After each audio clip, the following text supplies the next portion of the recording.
I'm going to show you how I check my miter saw for accuracy.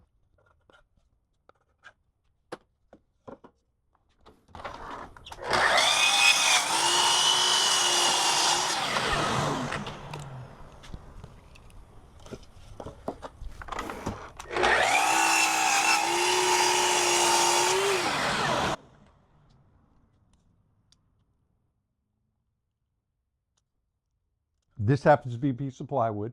I would recommend plywood or MDF, not solid wood or your trim, because it's possible that your trim board is not perfectly straight. With solid wood, can have a twist, a bow, and you are trying to reference and check your calibration of your miter. So go ahead and get a head start and have a nice straight edge that's flat against your fence. Mark that edge on both top and bottom. Make your first cut, and I probably could have left a little bit more. It doesn't need to be a lot, but what you want to do is not just onion skin it. You want to leave a little bit of fall off on that side of the blade, just so that you are not possibly deflecting the blade. Flip the board over. We're going to be cutting that same edge again. So we've gone from this side of the saw to this side of the saw with the same reference edge. Wide enough though that you can get a good measurement. Make that cut. Technique, I'm holding it tight against the fence. I'm using good saw technique. My hand is in line.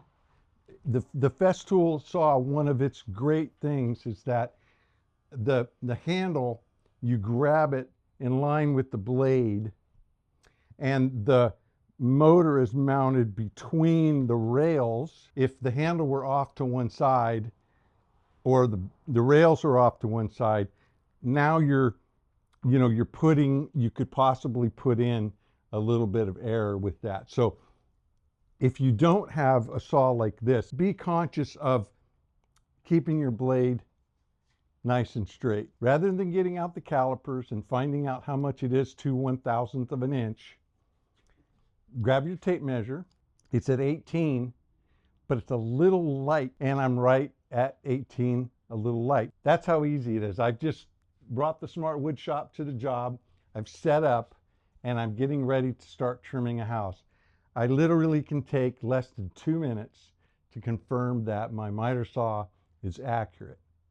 Now, if it isn't, calibration is a whole nother thing. With the Kapex, it's an easy adjustment. The scale is mounted with 3 T20 Torx head screws. Move the table off so I have access to that screw, and I'm going to crack that one loose. I'm going to put the saw back into its 0 mark. I said earlier I just check it with the tape measure, but that's to make sure that I'm on. If I'm off, then I'm going to grab these out, and I'm going to check and get the difference. I'm going to do the math, and I'm going to figure out how much I need to move it and in what direction.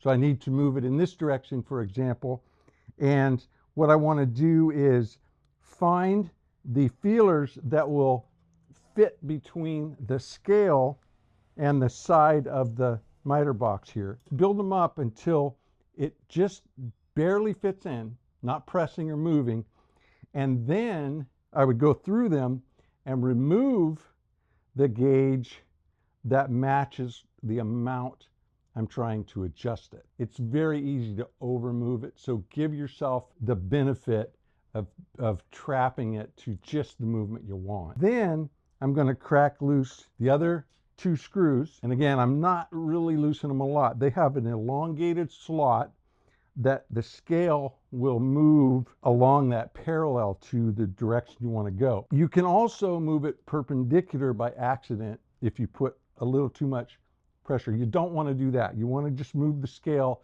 along that arc. With my little buildup held in place, this is locked down. It's locked into this gauge. And realize, when we adjust this one right, we're adjusting all of them. We don't have to adjust the 45s or the 22s. This is a single piece. If it is on here and off here, that's not anything you can adjust. It means you've got a defective scale, and you're going to have that replaced. Check that as soon as you buy your saw and calibrate it and make sure that that would be a manufacturing issue. With it loose and with the feeler gauges dropped in there, then I'm going to just tap this until it's snug. Just, again, not tight, but just so that I'm, just like you're gapping a spark plug. And then I'm going to snug this one down, snug that one down. With those tightened, move it and just snug this down. And then I'm going to do that same 2-cut method again and check it. Here's my reality on making this adjustment. I've never adjusted the miter scale on this Kapex. I've never loosened those 3 screws. This is how it came out of the box. You've seen all the work that I've done with this, and you've only seen about 1% of the work that I've done with this saw, because obviously I don't record most of it. And not once has it ever needed to be adjusted. And this is not a shop saw sitting in a fixed bench, never moving. This is a to-the-job saw. Again, you can go back and find video after video where I'm installing hardwood or installing trim. This saw it was here on the floor to fixer out there. It was moved in the house. It's been out here all around. It's been in and out of the smart wood shop. The previous smart wood shop, which was Art, the previous box truck that it was mounted in, then the previous trailer before that.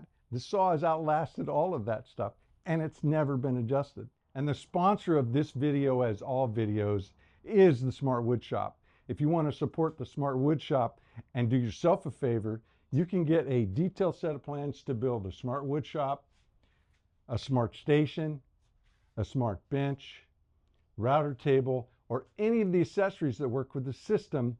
There will be a link in the description of this video down below. You go there and purchase the plan or plans or package of plans, and within minutes, it's all automated 24/7, 365. You will receive an email from us. Scroll down that email and you will find a link, and then you can download the plans instantaneously. Mahalo.